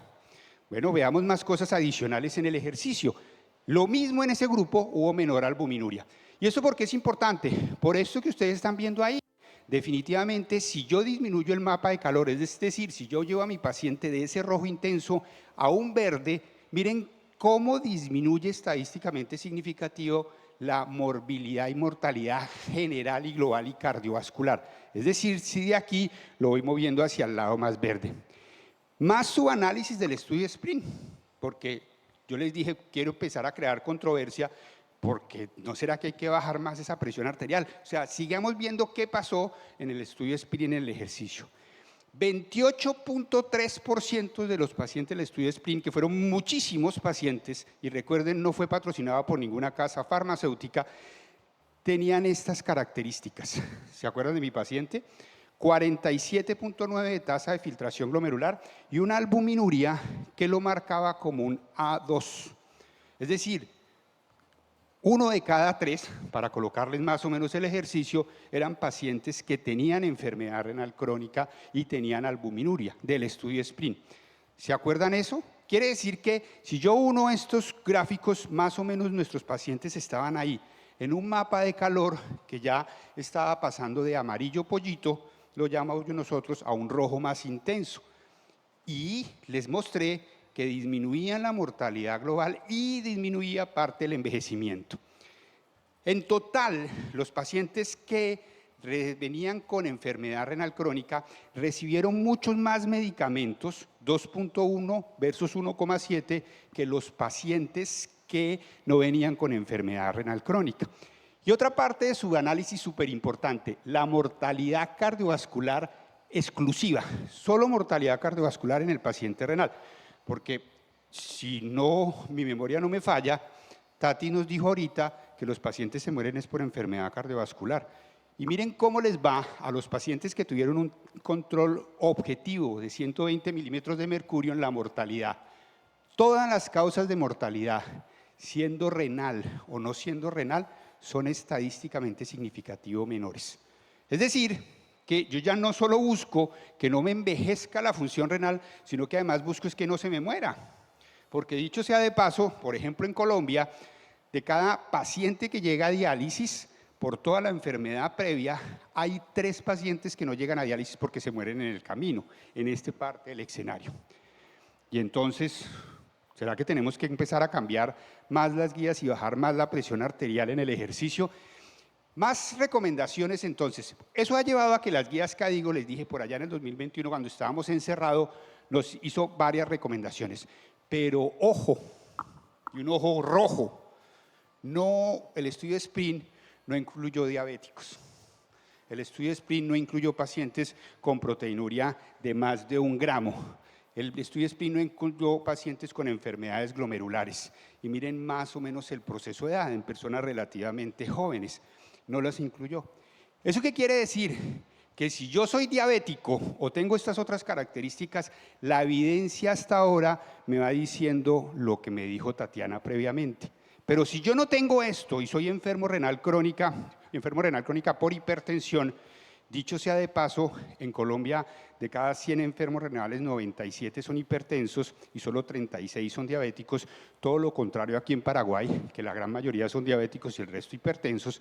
Dicho sea de paso, es factible que mis pacientes sí se me vayan a mejorar. ¿Recuerdan entonces los estudios antes del estudio SPRINT que nos basaron en el ejercicio de cuál era la recomendación de tensión arterial en el paciente renal? Y aquí, esto es un subanálisis de, espere que creo que me devolví. ¿Qué pasó aquí? Se devolvió como al principio. Bueno, parece que yo me acuerdo. Bueno, pero dicho sea, estaban aquí. Entonces, estos 2 estudios, que son el MDRD y el ASC, miren, año 1994 y 2002, en pacientes con enfermedad renal crónica, después se hizo un subanálisis de esos pacientes en el tiempo. Y a más de 15 años, miren que las curvas como que no tenían nada que ver el envejecimiento renal. Sin embargo, lo que sí era estadísticamente significativo, incluso a más de 15 años, era la disminución de la proteinuria. Entonces, nuevamente, proteinuria como marcador, yo lo puedo llevar al control basado en este ejercicio. Redujo además la mortalidad al final, pero asociado a los pacientes que tenían proteinuria y la progresión a enfermedad renal crónica asociada a proteinuria. Y nuevamente la gráfica. Recuerden nuestro paciente en ese escenario cómo estaba. En la práctica, ¿qué dice las guías CADIGO entonces en el ejercicio? Pues miren cómo ha sido la evolución de las guías CADIGO desde tensiones arteriales de 140, 90 máxima, hasta el extremo que vemos, que ustedes están viendo al lado derecho, donde la presión arterial sistólica, año 2021, está recomendando para los pacientes con enfermedad renal crónica o proteinuria, basados en el estudio SPRINT, una tensión arterial sistólica no mayor a 120 milímetros de mercurio. Ojo, recuerden que el estudio no incluyó diabéticos, proteinurias mayor de 1 gramo, enfermedades glomerulares o gente joven. Estas son las características del ejercicio. Más datos en el ejercicio, hay muchas otras guías, cada vez han salido más guías, 2023, recomendaciones, lo que decía Tatis en el ejercicio, hasta ahí estaban en ese ejercicio, sobre todo para pacientes diabéticos, pero salen las guías europeas, donde las guías europeas, y aquí lo que quiero rápidamente pasar, cosas que ya nos dijo Tati en el ejercicio, solo aquí señalar la indicación del monitoreo ambulatorio y siempre hagan monitoreo ambulatorio en pacientes que tienen algunas características como son los pacientes con enfermedad renal crónica. Eso es importante. Cuando ustedes hacen el análisis de estas últimas guías, son las últimas vigentes, 2024, la recomendación de la evidencia de ellos es otra vez el estudio SPRINT. Aunque las guías no se comprometieron a bajar la presión arterial sistólica mayor a 120 milímetros de mercurio. Y ahorita viene lo de la controversia que creo que sea para el conversatorio. Tatis les dijo de alguna cifra de tensión arterial, yo les vengo a decir adicional que creo que hay que bajarla a 120 milímetros de mercurio la sistólica si lo que quiero evitar es mortalidad cardiovascular, progresión a enfermedad renal crónica, sobre todo mediado por proteinuria. Pero no les hablé de las desventajas de los que llevaron esos pacientes a tensión arterial menor de 120 milímetros de mercurio. Y no se los voy a hablar ahorita porque lo voy a dejar para la discusión, porque lo que quiero es que ustedes piensen qué tantos de nosotros llevamos esa tensión arterial en el día a día. Porque a veces nos da miedo, porque le bajamos esa presión arterial y nos da un evento vascular cerebral, nos da hipercalemia, nos da más falla renal aguda, no tanto la crónica, les dije aquí en el ejercicio. Al final, lo que tenemos que hacer es articularnos y en conjunto con nuestro paciente decidir qué quiere. Señor Homero, ¿usted quiere morirse menos por enfermedad cardiovascular? Homero no era diabético. ¿Usted quiere morirse menos por enfermedad cardiovascular? Si es así, baje la presión arterial sistólica. Para la discusión, y se los voy adelantando, pero en el ejercicio es factible que usted le dé más falla renal aguda. Y una de esas fallas renales agudas, por llevarle la presión arterial de a 120 milímetros de mercurio, lo lleve a una terapia de reemplazo renal aguda, no crónica. Es factible que le dé más hipercalemia, y en el ejercicio es factible que se hospitalice por hipercalemia. Es factible que le dé más síncope, efectos secundarios del estudio SPRINT, bajar a esa presión arterial. Pero ¿usted qué quiere? Eso, y tiene un control adecuado. Estados Unidos, donde se hizo el estudio, los controles son como experimento clínico. En Latinoamérica los pacientes los vemos hoy, les bajamos la presión arterial y no los volvemos a ver. Y después nos dicen, ¿se acuerda del paciente? ¿Se murió? No, se le paró de la cama y se cayó y se murió. ¿No fue un síncope? Entonces es parte de la controversia en el ejercicio que quiero dejar.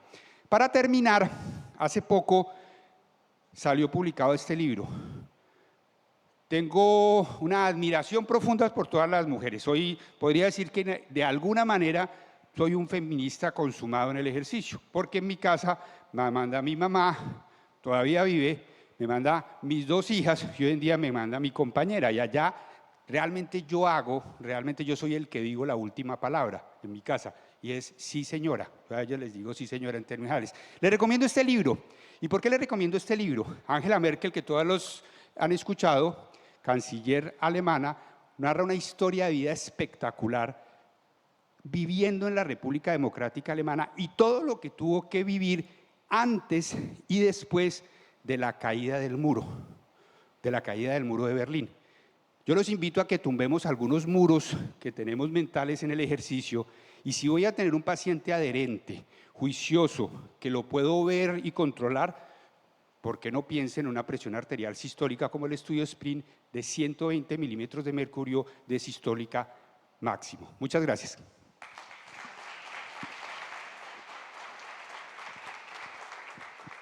Bien, muchas gracias a todos los ponentes, a los panelistas.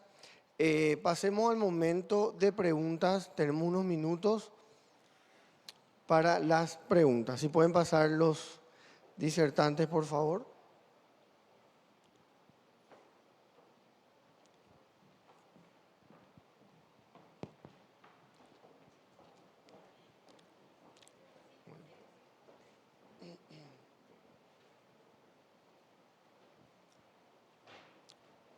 ¿Alguna pregunta? El doctor Atilio, sí.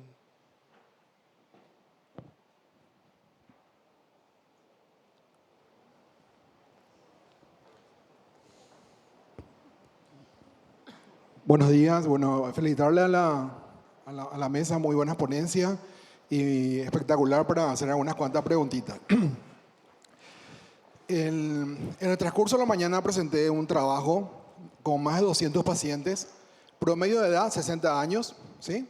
70% hipertensos, índice de masa casi 32, el 80% con sobrepeso de obesidad, proteinuria 24 horas más de 300, con un filtrado por debajo de 90, eran la mayoría A3G2.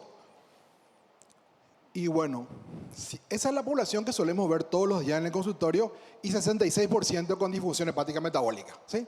El combo de la consulta. Entonces, ¿por qué vamos a seguir insistiendo en el paciente con diabetes en comenzar solamente metformina si esos pacientes al momento de llegar a la consulta van a ser beneficiados con dosis baja de pioglitazona, dosis baja probablemente de semaglutide y un inhibidor de SGLT2, con el cual vamos a cambiar el transcurso de la vida de ese paciente, ¿verdad? Y no esperar tiempo y tiempo para agregarle o esperar que llegue como el paciente, como Homero con 1.7 de creatinina a la consulta, donde tenemos que explicar un montón de cosas. Y comenzar, digamos, porque eso es lo que va a cambiar realmente la salud de nuestro paciente, no estar en lo otro. Y por supuesto, primera línea, espectacular, alimentación real en el paciente real, actividad física espectacular, y eso vamos a conseguir con una nutricionista y un profesor de educación física en cada unidad de la salud. Si nosotros queremos cambiar la salud de nuestra población, tenemos que invertir, porque los costos que dijo el doctor Arango, somos el segundo país que más gastamos en enfermedad renal crónica en diálisis. Toda esa plata se puede ir a estos fármacos o a esta unidad de la familia y cambiar realmente el transcurso de la evolución de nuestros pacientes. Gracias, Tilio. Yo estoy de acuerdo contigo. Solamente hice la acotación en pacientes jóvenes generalmente que no tengan bajo riesgo cardiovascular y ciertas características. Por supuesto, cuando tengamos las características definidas que tengamos, por supuesto, tenemos que hacer las combinaciones correctas. Nadie duda, no hay que satanizar ni a la metformina, ni a los disciplinas, solamente que ser realistas, ¿verdad? Ver nuestra realidad. Acá están los doctores del interior del país que tenemos, por supuesto, nosotros vamos, y la ADA también centraliza, es hablar al paciente, ¿verdad? Ver la accesibilidad, sobre todo, y después también uno transmitirle su riesgo, su diagnóstico, ¿verdad? Yo sé científicamente lo que tengo que hacer, ¿verdad? Pero hay que ver la realidad, ¿verdad? Y es el paciente real que decís, pero generalmente, si es el paciente real que tenemos, por supuesto que vamos a utilizar el medicamento correcto, pero aquel paciente que dije que tal vez al porcentaje menor también todavía tiene posibilidad de usar metformina, los pacientes jóvenes con pocos años de diabetes y que tengan bajo riesgo cardiovascular. Por supuesto, si tiene obesidad, si tiene añadido graso, por supuesto que ya voy a combinar. Y no se olvide que la combinación tiene que ser precoz. ¿Por qué? Porque la diabetes es una enfermedad progresiva y que la falla terapéutica glicémica ya se ve a partir del segundo o tercer año. O sea que, por supuesto, yo estoy de acuerdo contigo. Eso todavía hay que ir, esto da mucha tela que cortar, por supuesto. Cada paciente es un mundo y si tenés un paciente como el que tuyo, estoy de acuerdo contigo. Ok, ¿otra pregunta? Quisiera agregar nomás algo. Estamos de acuerdo que los análogos del GLP-1 y el inhibidor del SGLT2 están arriba en las guías, ¿verdad? Con tu paciente, evidentemente, pero después, así como dijo el doctor, vos estás delante del paciente, yo siempre le pregunto a mi paciente, ¿vas a poder comprar uno? ¿Cuánto tiempo vas a poder comprar? Porque no nos sirve que compre una caja y después no pueda continuar el tratamiento. Y lastimosamente el costo es un problema para muchos de nuestros pacientes, ¿verdad? Y entonces ahí, como dije yo al terminar mi charla, tenemos que conocer todos los fármacos y los beneficios que tiene cada uno de los fármacos, tanto para la diabetes y para las otras enfermedades, y para poder adaptarnos a ese paciente. Igual no hay que subestimarle al paciente que no puede comprar, hay que ofrecerle siempre lo mejor. Mira, este es el Ferrari acá en la diabetes. ¿Podés? ¿No podés? ¿No podés? Ah, bueno, pasamos al Toyota. Así le vamos ofreciendo las opciones terapéuticas. Pero la metformina sabemos que tiene una potencia hipoglucemiante y mostraste vos los beneficios también a nivel de los órganos, bajando la glucemia. Tengo un comentario. El uso de semaglutide, cualquier inhibidor de análogo de GLP-1 o la metformina en prediabetes.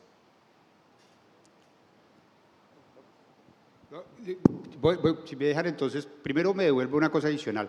Siempre es mejor lo que podamos hacer, y lo mismo nos pasa en Colombia.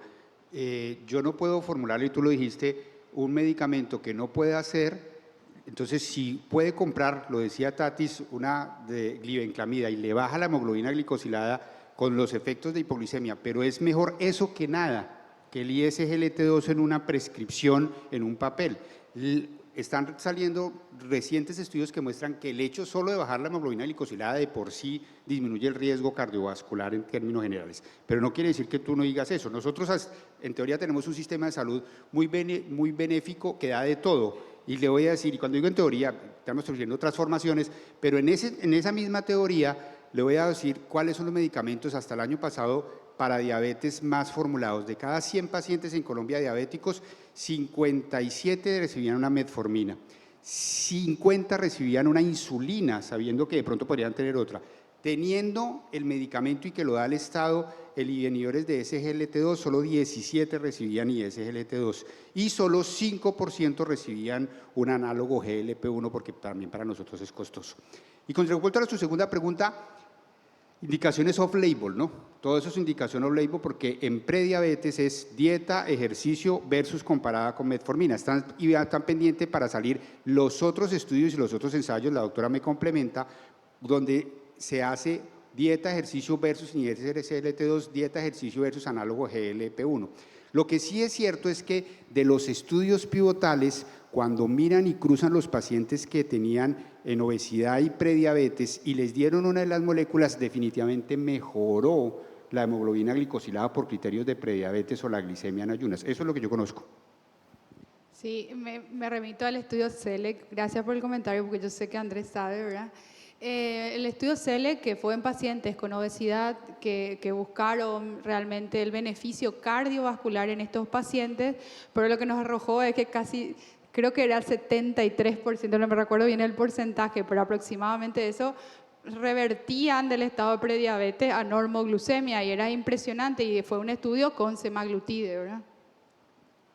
Bueno, sí, yo quería puntualizar que, como comenté, creo que en alguna parte de la charla, definitivamente nosotros tenemos que tener y tipificar el fenotipo de nuestro paciente diabético. No es lo mismo el paciente que llega diabético delgado o el paciente que acaba de comentar el doctor que llega con obesidad. Idealmente, ese paciente, idealmente desde el inicio, deberíamos, en lo posible y si podemos, impactar en la obesidad.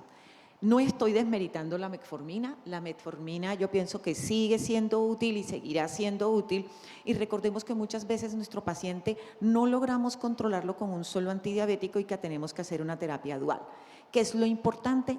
Individualizar a nuestro paciente. Como lo decía Javier, hasta el año pasado nosotros, así como formulábamos ampliamente, teníamos casi el 100% de certeza de que nuestros pacientes iban a recibir continuamente el medicamento. En estos momentos no estamos teniendo eso de esa manera y tenemos problemas. Entonces, entre no tener también un paciente medicado y tenerlo, como decía Javier, hay que medicarlo. Siempre tratar de llevarlo según las metas y según lo que debemos hacer por nuestro paciente. El paciente que menciona el doctor es el paciente de todos los días y también llega con la enfermedad metabólica hepática, que eso es de todos los días también nuestro paciente. En cuanto a prediabetes, pues la verdad es lo que hasta ahora he aprobado, como decía Javier, metformina y ejercicio, pero uno leyendo a veces a pacientes en que, porque es muy difícil que el sistema de salud, por lo menos el nuestro, le dé este tipo de medicamentos al paciente simplemente por prediabetes, o sea, están indicados para diabetes y nos lo limitan. Pero yo he tenido experiencias muy buenas en pacientes prediabéticos con obesidad o con sobrepeso, con el uso, por ejemplo, de inhibidores de SGLT2 e incluso también de análogos GLP-1 y han bajado de peso y han revertido sus valores de hemoglobina glicosilada y de glucemia. Me sumo a la doctora, lo que pasa es que cuando decimos prediabetes y obesidad, uno se centra, parece en la prediabetes, tenemos que centrarnos en la obesidad ahí, o sea, él ya tiene una enfermedad crónica, tratemos la obesidad y ahí vamos a resolver la prediabetes, ¿verdad? Mi historia personal, tomo uno de los medicamentos, tenía 10 kilos más yo creo, he bajado los últimos 10 kilos y me bajó y era prediabético. Pero el medicamento lo inicié fue por sobrepeso realmente porque mi estilo de vida no era el más juicioso en el ejercicio, pero el medicamento me mejoró eso. Ahora, dicho sea de paso, tomo ARA2 y dicho sea de paso, creo que el LDL entre más bajo mejor, tomo estatina. Además porque quiero, al igual que mi tía, enseñarle a mis sobrinos buena música.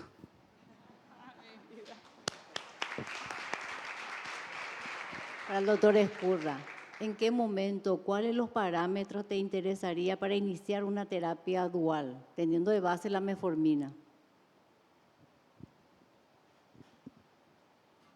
El riesgo cardiovascular y la obesidad, ¿verdad? O sea, estamos todos de acuerdo, nadie, o sea, no es Cerro Olimpia, ¿verdad? No es Boca River, ¿verdad? No es que yo dejo la metformina y me voy al otro extremo.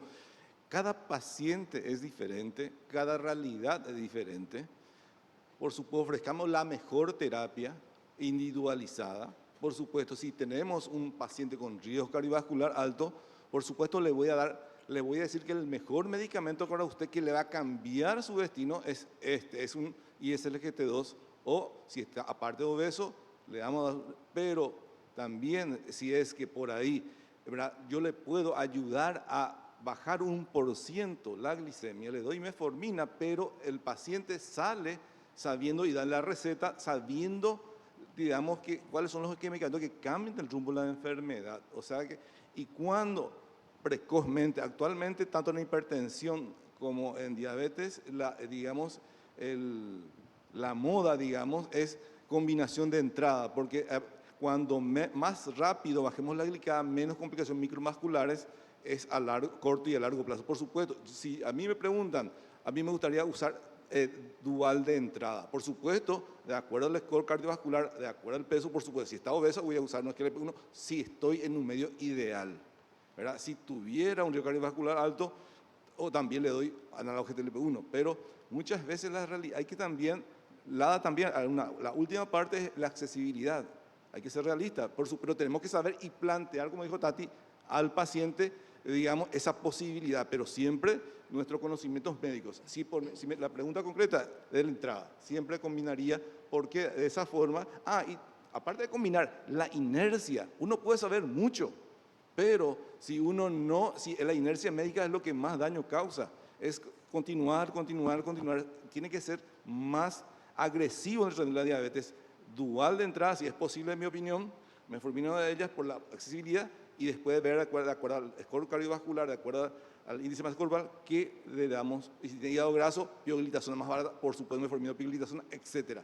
Es centrar al paciente y dar lo mejor que se pueda en ese lugar donde estamos. Un complemento, y es, en medicina interna, ¿cuál es la probabilidad que me llegue un paciente diabético que no tenga daño cardiovascular medio por cualquier score? 5.6%. De acuerdo, iba a hacer el ejercicio. En Colombia hicimos un análisis y con mucho subregistro, 85% ya tenían daño cardiovascular por algún score. Entonces la respuesta es muy probable, si no le encontró el daño cardiovascular es porque no se lo buscó y tiene que ir con terapia dual. Por supuesto, yo estoy de acuerdo.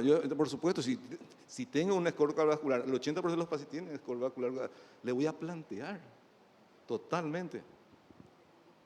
Y eso que decís, cuanto antes mejor, es lo de la memoria metabólica, o sea, cuanto antes bajemos el azúcar, mejor. La doctora Doris. Lo que justamente hablaba con la doctora Tatiana, que teniendo en Colombia la posibilidad de tener los SLGT2 y sabiendo todos los beneficios en disminuir el riesgo cardiovascular y en la enfermedad renal crónica, lo mismo la prescripción era baja. O sea, impresionante contando con la medicación.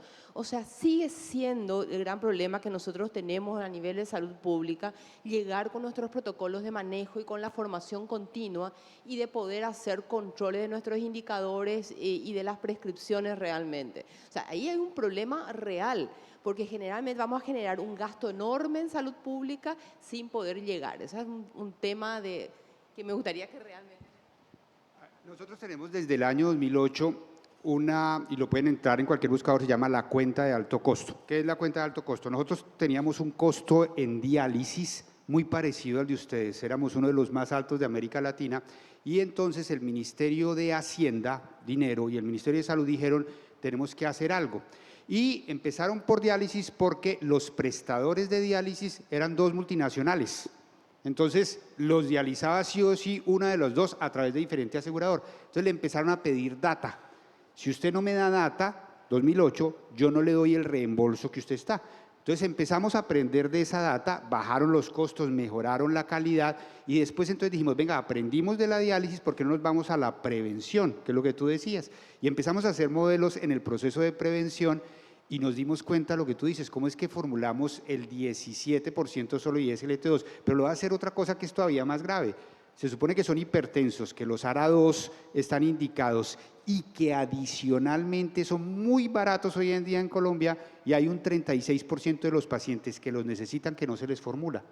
Entonces, ¿qué es lo que está pasando? Somos nosotros como médicos, como educadores. Es factible que nosotros en la especialidad o en la alta especialidad lo hacemos, pero estamos educando realmente al médico de primer nivel, que es el que lo hace. Entonces ahí creo que las sociedades científicas tenemos que empezar a hacer muchísimas cosas.